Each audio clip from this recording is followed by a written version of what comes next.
Hello again, everyone, and welcome to another edition of the Can You Hear Me podcast. I'm Rob Johnson, president of Rob Johnson Communications. And I'm Eileen Rochford, CEO of the marketing and strategy group, the Harbinger Group. So most of our listeners know that recently we began a series of podcasts with the goal of refreshing your communications elements. And our last episode was about getting your internal house in order, particularly your foundational messaging. And today we're talking about making sure that your spokespeople are media ready.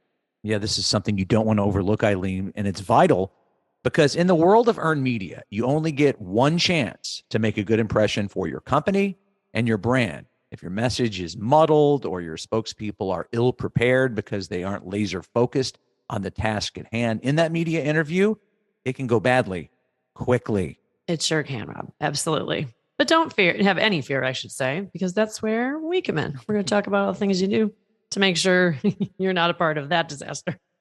So let's just lay some foundation. Aside from general character attributes like being level-headed, being well-informed, your spokespeople need to understand very clearly what the purpose of every interview is, and then be able to zero in on questions and other preparation that will allow them to have a positive interview experience. So I'll tell you, one of the things I love to use is a little tool. It's the acronym is CAP, K-A-P-P. So whenever I'm looking at potential spokespeople with any clients that with whom we work, I determine, are they knowledgeable? Now that's a basic, as we've just said. They've got to be well informed. They need to know what they're talking about. They need to be accessible. Do they have a job that will allow them to take on this position and be able to do an interview with sometimes not that much notice? Is their schedule too full? Are they able to juggle their commitments so that they could respond to Reuters or Bloomberg, or I could go on and on? If they're really not able to do that, then you're going to think about long-term media opportunities, those that maybe, contributed bylined articles, things that don't rely on quick responses. Yeah, the time sensitivity. Yeah. So accessibility is key, but you can evaluate, well, all right, well, maybe they're not that accessible, but they could manage to edit an article that we write based on an interview with them. So that's an example of what we mean by accessibility. But if you're in a situation where you're looking to get exposure in mainstream media, really top tier outlets that have pressing deadlines and quick turnarounds, you need to have a spokesperson who can juggle their schedule, prioritize this, and make themselves available. So that's accessibility. Yeah. And listen, based on my years in television, that's the way it worked. It's like you get assigned a story or you figure out who you want to interview and you're like, hey, I need to come do an interview in the next hour, 2 hours, whatever the case may be. So to your point about accessibility, they've got to be ready to go. They got to know what they're going to say and they've got to be ready to be nimble. Yeah. Yeah. It's key. It's funny. Accessibility isn't something that C-suite spokespeople, C-suite level spokespeople don't often think about. They just want the media coverage. They just want to be included in that story.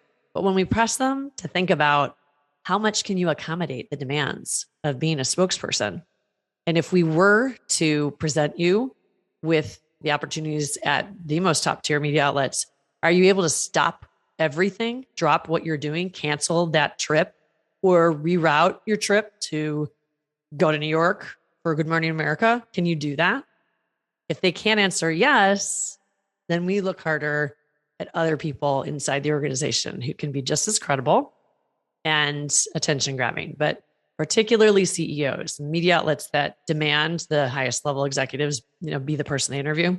You got to make sure that your spokesperson, that CEO or C-suite executive can fulfill those obligations, because it's super important. It's the worst thing you want to do is create the expectation at a media outlet. Yeah, I've got this great story with a great spokesperson. It's all packaged up and ready to go. And then your spokesperson can't deliver because they won't make themselves available. And really by virtue, if you're a CEO or a C-suite level executive, isn't juggling 30 things just part of the job? That's not like it's not like, oh gosh, we're gonna make you do something new here. I mean, it's just another thing. So hopefully they would be able to do that. Yeah. And the thing is, Rob, it's an indication, I believe, of your spokesperson's commitment to being a spokesperson if they're willing to juggle, right? And also their understanding of how critical it is that their role include being accessible to the news media, even though they're the highest, level or one of the highest level executives inside of the organization. It's just an indication of how seriously really does the leadership of the organization take earned media in kind of the whole success of their marketing mix, right? So it's a reflection of commitment, in my opinion. Yeah. No, I agree. Let's move on to provocative. Don't you just love that word? It's one of my favorite words. And when you're thinking about it generally, you're like, do you want to provoke? It's like so this out of the ones we're talking about in your acronym here, this is the one that I'm not going to say I'm most interested in, but this is the one where you go, okay, I know how you're going to frame it, but that's the one that we want people to understand, because you don't want to necessarily, I mean, you want to make headlines, but you don't want to make headlines for the wrong reason. Certainly not. So let's clarify. We're not talking about sex scandals. Okay. We don't want no. Yeah, totally no. That's just not what we're going for. Just kidding. So provocative in this case really is your spokesperson able to, artfully frame their messages and answer questions in ways that, it feels natural, but in ways that gets people to sit up and listen and piques interest, right? That's what we mean. It's that simple. Provocative is just a word that I often use to make it maybe a little bit more interesting when I'm explaining and you did to folks. Yeah, there you go. See, and that's kind of their little subtle nod to what it is that we need them to do. You need to use words. You need to frame something that might be a little dull, like regular, the need for remembering your annual colonoscopy. That might be like, what? I don't want to go on television and talk about this. Well, if you put it the right way and you connect to whatever topic it is that you have to talk about to something that's, a really timely trend, then you can be far more successful in landing your messaging and getting people to listen to what it is that you're saying once your story airs or appears. Let me try this out for just a second. Okay. So back on the colonoscopy thing, because I'm at the age where that's happened a couple of times. You got to do it. And when you sit there and go, colonoscopy, oh gosh. Well, I would tell a story about having two dear friends of mine who passed away from colon cancer and the importance of getting it done and not waiting too long. And so that's the story I'm going to tell. And if you're talking about being provocative, that wasn't a 2-minute story. That was it's really important, folks. And here's why.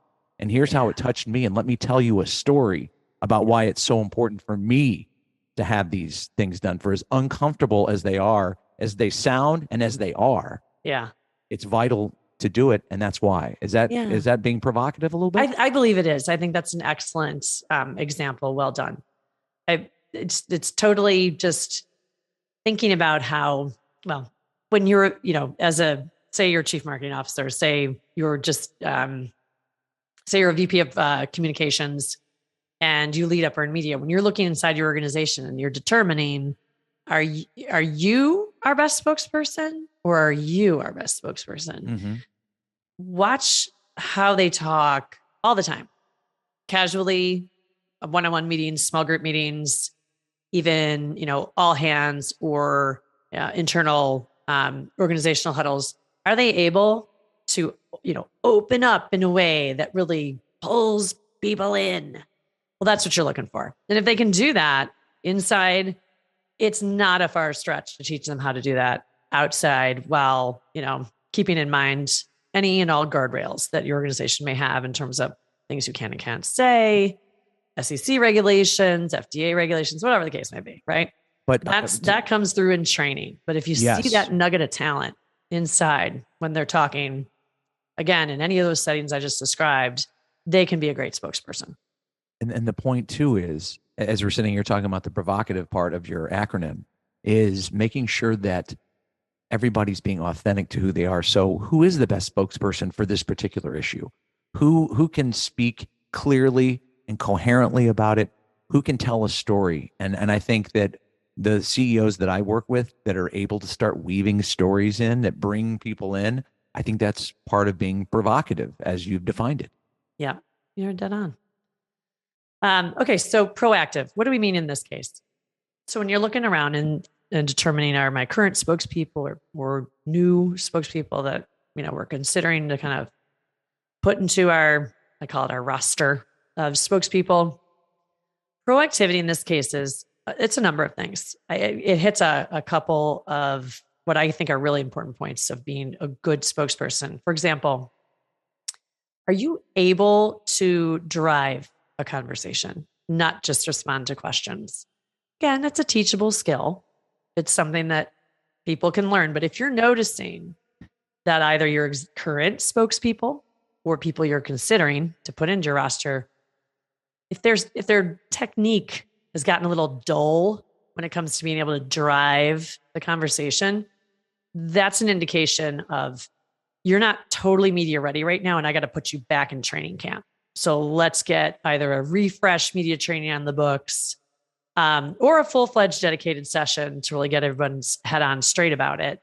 But I'm saying that in the vein of this new series that we're focusing on kind of the core communications elements and taking the time now that business is kind of going back to normal to make sure that everything from your press kit to your spokespeople, et cetera, is in top working order. Well, start evaluating, kicking the tires on these different areas. But in particular, I think proactivity. Can they do this well? Can they drive a conversation? I have a particular CEO. Gosh, we love working with the CEO so much. They have a knack for when we have our check-ins and are talking about, the CEO and just overall, earned media strategy. They are proactive, I should say. They come to every meeting prepared, and they are proactive in our conversation about offering new ideas. Are they able to connect the dots? And if they're not, think about a training session that can be a facilitated conversation about the most timely topics that are related to your industry, that will catch the attention of, your priority media targets. But how can you freshen those up, right? Take one of those trending issues and connect it to either your product or your service, et cetera. You get it. But there's the element of proactivity and the ability to drive a conversation and to create new ideas or great stories, or help you in partnership with, your media team and maybe your PR agency. That's what you're looking for. You're looking for someone who wants to play that role, not the robot who just sits there and says, great, tell me who I'm talking to and what I'm supposed to say. They just don't tend to end up being the best spokespeople. And you may have a few of those going on right now, and maybe it's time to rotate them out. Well, the other thing too is, and you can coach people up, as you mentioned a few minutes ago, and that's what we do, right? I mean, we sit here and prepare our clients to do their very best in these situations. However, some people have a knack for it a little more naturally, and some people don't. Some people are more robotic, as you just said. Others seem to get it. They come to the meetings, they come prepared, they come with ideas, they come with, hey, should we be thinking about this or that? And whether it's actionable or not, it may be useful to you. So yes, this can all be taught, and yes, this is what we do on a regular basis. However, some people have that knack, have that interest, and they're the ones that are that seem to do better in these scenarios. Yeah, totally agree. You can teach anybody to do anything, but are they going to be the best at it? Right. Sometimes you have to settle, and that's okay, because maybe your best isn't able to be accessible, and that's something that I see a lot. But that's okay. You work with what you got. So I want to talk a little bit about when you go into a situation and you know why you're there, and you have a very direct purpose about what you're supposed to be doing. So when you're asking these questions, the ones that you've been asking, and when you're talking about some of the prerequisites that are there, we also want to talk about being able to walk into this interview and you know why you're there, to not only get on message, but to stay on message. You're not here to tell everybody chapter and verse about the entire company. You're there to talk about whatever specific issue is before you. So we have a few tricks that lots of people in similar situations will use. And for purposes of this podcast, we're going to scale it down a little bit and talk about bridging and flagging. Bridging is when you're asked a question, any question. You answer it. It may be a winner for you, then you can really answer it. If you're veering off course a little bit, you answer it, but then you get back on course to where you want to talk about. So bridge back to what you came to talk about. So let's say you're in an interview and your sole purpose is to talk about your latest widget that your company is manufacturing. The interviewer may let you talk about it, but might try to get you to talk about an older widget that doesn't work as well. Maybe it's outdated. So you answer the question. You never say no comments or ignore the question. And this is sometimes where politicians get themselves in trouble. I ask you a question about the widget and you just ignore it. And you want to lose credibility with an audience quickly, keep doing that.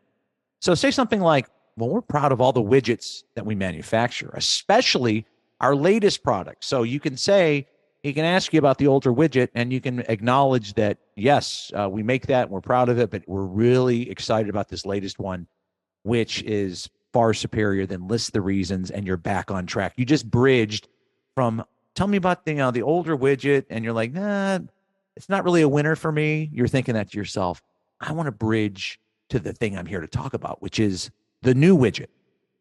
So that's bridging back to what you want to talk about. So flagging is sprinkling your central message throughout the interview. If you want to make sure you get in the primary talking point, you can talk about it off the top.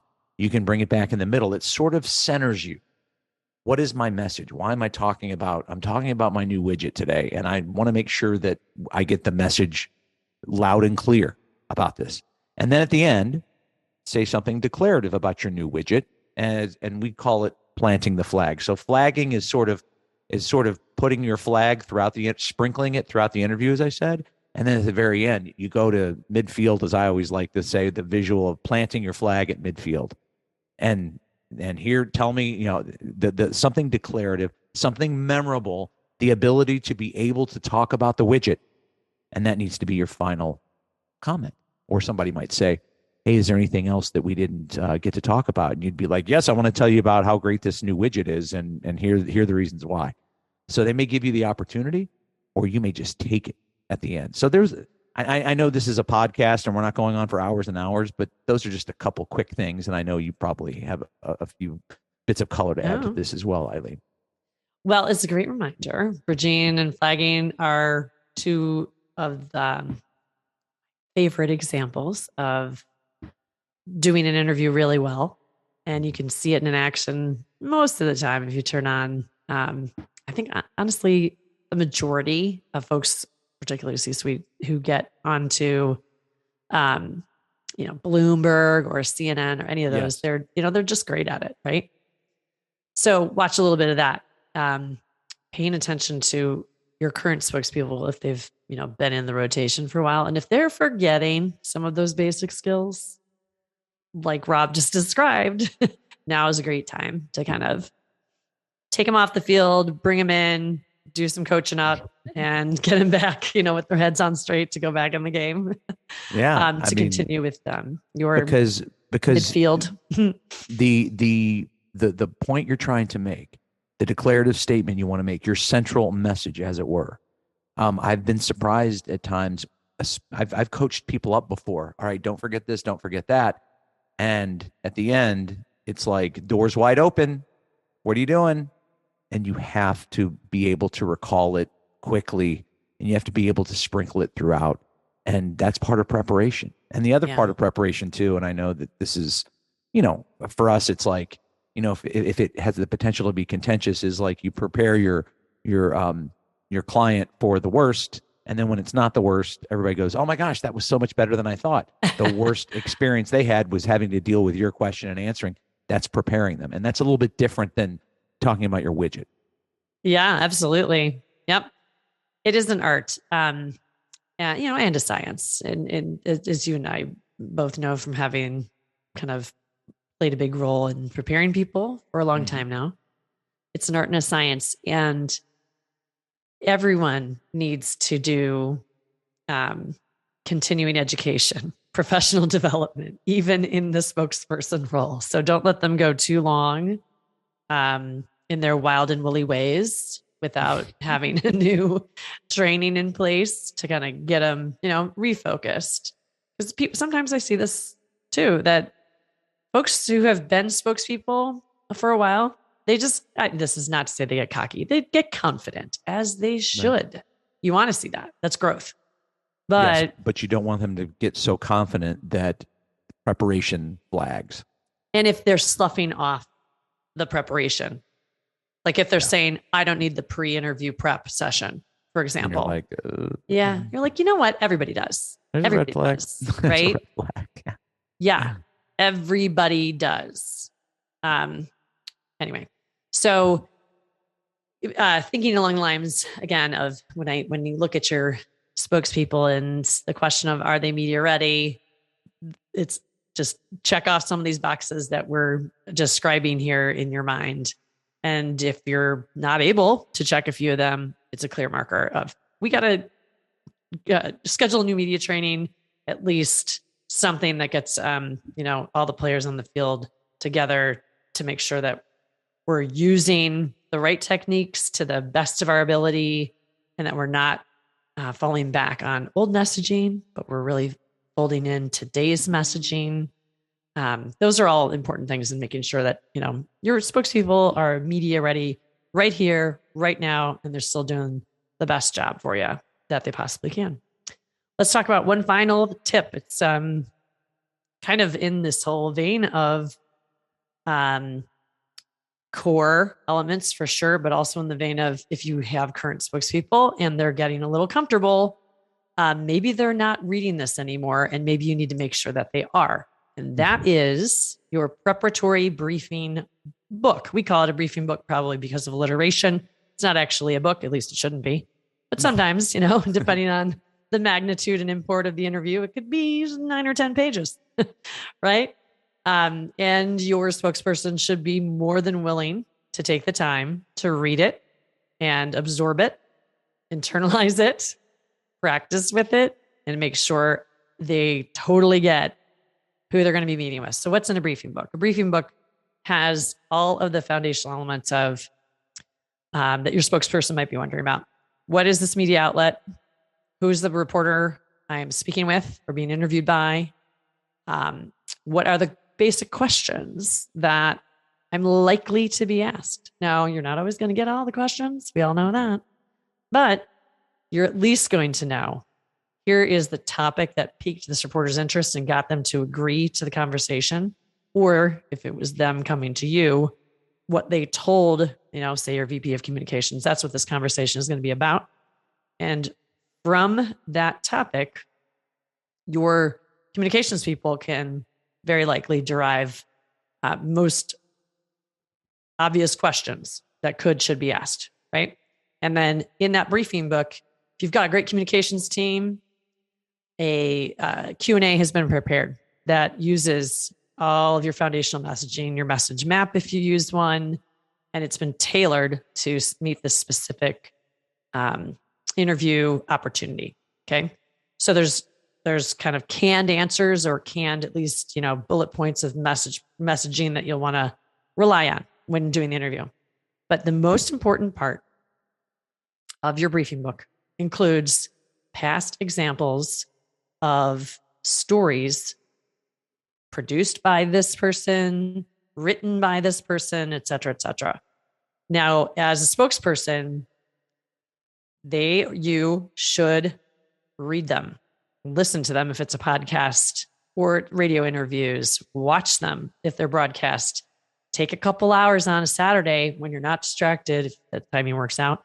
But in a moment when you're not distracted, and watch them, because you're going to learn more about how to be successful in that conversation, that interview with that particular person, by reading examples of what they've produced. It's essential, absolutely critical. So here's what I'm going to say about the briefing book. Now that you know what's in it, if you've kind of stopped providing briefing books for your spokespeople, maybe you need to go back and do it again. Everybody's just, like we said in the last show, gotten a little rusty in our core skills.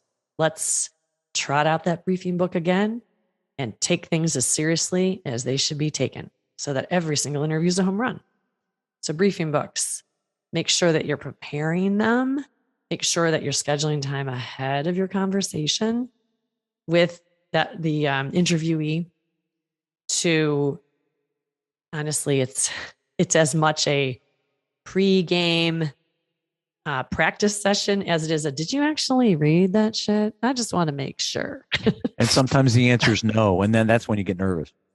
Yeah. Then you're like, oh, we actually need 2 hours today, not more. Yeah. I think this is such a critical point here, Eileen. And I want to give people kind of an example that happened to me in the last couple of years. And I won't name the company because that's not germane to this, but it was an issue where a company was going to be doing something that neighbors might have thought was going to be environmentally unfriendly to their area. And it really wasn't, but that's the way it was being portrayed. And there were multiple reporters covering this, and there were a couple that were truly pro-environment, and there's nothing wrong with that, but very pro-environment. And so the briefing book was, here's what this person has written, here's the stories this person has covered. And when you go in, and I know getting your message out in the neighborhood is hugely important, but you have to understand, when you go do an interview with that person, they're going to frame it in a way that you may not like. And we need to be prepared for that. So that's knowing the reporter, knowing what he or she covers on a regular basis, and understanding what reporters are supposed to be unbiased. That's in the perfect world. In the imperfect world, people that have been covering beats for a long time have developed points of view that sneak into articles here and there. And you need to be aware that, yes, while this is very important to get your message out in the community, you have to understand this person is going to be hitting you with all of these questions that are going to make you uncomfortable. And we're prepared for it. And you know what? It's free media, and two sides of the story are going to be told. And perhaps yours is not going to be getting 50-50 even coverage, but the fact that you're able to go on the record and try to allay some of those fears is very important. So I just wanted to give a little example of something that I thought of recently, where a briefing book was hugely important, because you're able to really see what makes them tick. I can think of hundreds of times in nearly 30 years where briefing books saved the day. We never do an interview without preparing one of those in some form. It could be one page, but it's something. You know why? Because executives and spokes doctors, all kinds of different spokespeople with whom we work, their professions and their day-to-day lives are extraordinarily busy. And the briefing book is your life jacket. It's, I only have 10 minutes until I do this, but I can sit in a dark room with my little pen light and read this and know that my head's on straight. Yeah. It's like, it's your life jacket. So, love it. And it's funny, we have this one stable roster of spokespeople that's recently been greatly expanded inside an organization with whom we work. And it's been so exciting to see. So we've taken months to prepare these people before they were put out in any way. I mean, we did this right. Like, it's rare that you get the opportunity to do that. Mm-hmm. And I so appreciate, the few examples in my career where we've been able to nurture and support and give multiple sessions of media training and message development to new spokespeople before they get out there. It's been a treat for us to see how much that prep has paid off, because the few interviews that one or two of the expanded roster that they have done come back and said to us, I have never felt so prepared for anything. And I have never felt so supported. And they specifically referenced the briefing books. So, Well, and listen, it's if you're a in that good thing to situation, do. that's great to be able to do. And unfortunately, in a lot of real cases, people are either, oh, I'm too busy or this or that, or they're not spending the time preparing. Right. So the preparation, no matter what it is, whether it's this or something else, it's so key. And I know that you and I feel so strongly about that. Yeah. And if you can actually prepare a client in the way they need to be, where they do have time to spend months and months and months digging in and really that's the best case scenario. Sure. And unfortunately for us, you don't often get not a lot of those. So when it does happen, I'm sure, just like you just brought it up, this is what happened. That's the perfect scenario. And so, we would probably just advocate for more preparation rather than less, and winging it, not good. We'll get there when we get there. Not great either. No, not when the stakes are so high. No, absolutely. Yeah. Well, the thing about preparation and tools like briefing books and such, if you do use them with consistency and you're committed to doing that, your spokespeople advance in their skills a lot faster. This is, at least again, my point of view from, having done this for quite some time. But when you cut corners and you make the excuse of not having enough time, to read that briefing book or to set aside time for the prep session, people don't grow as spokespeople, and they actually get worse. So this is because they have these very uncomfortable interviews and they lose confidence and all those kinds of things. But the biggest reason that I advocate for that consistent commitment to preparation and tools like briefing books is because when the chips are down and the really bad things happen, you have adequately prepared spokespeople. And that's why you have a foundation to rely upon. Exactly. You have something to fall back on. Oh my gosh, this is happening in real time and it's going so quickly. And if you've prepared and you have that foundational preparation and knowledge, you're going to have a whole lot better chance to be successful. Exactly. The time to make the hay is when the sun is shining. And that kind of wisdom you just can't get anywhere. And that's just such a perfect way to end this podcast, this episode. So thank you all for listening to another edition of Can You Hear Me? I'm Rob Johnson. You're never going to break that watching habit, my friend. I know. I did it for almost 30 years. So Exactly. It's like, oh, we're listening to this? Okay. What? All right. It's all good. All right. Well, I'm excited about our next episode. Aren't you? Yes. We'll talk about some crisis preparation stuff, and it's going to be awesome. I promise you. So yeah, I really like the fact that we're doing this little series of podcasts, and talking about crisis communications is certainly one of the key points that we want to share with everybody. So that's coming up next. Yeah, it's going to be great. So I'm Eileen Rochford, and we thank you guys for listening again. And remember, you can find Can You Hear Me wherever you get your podcast: Apple, Spotify, Google Podcasts, and more.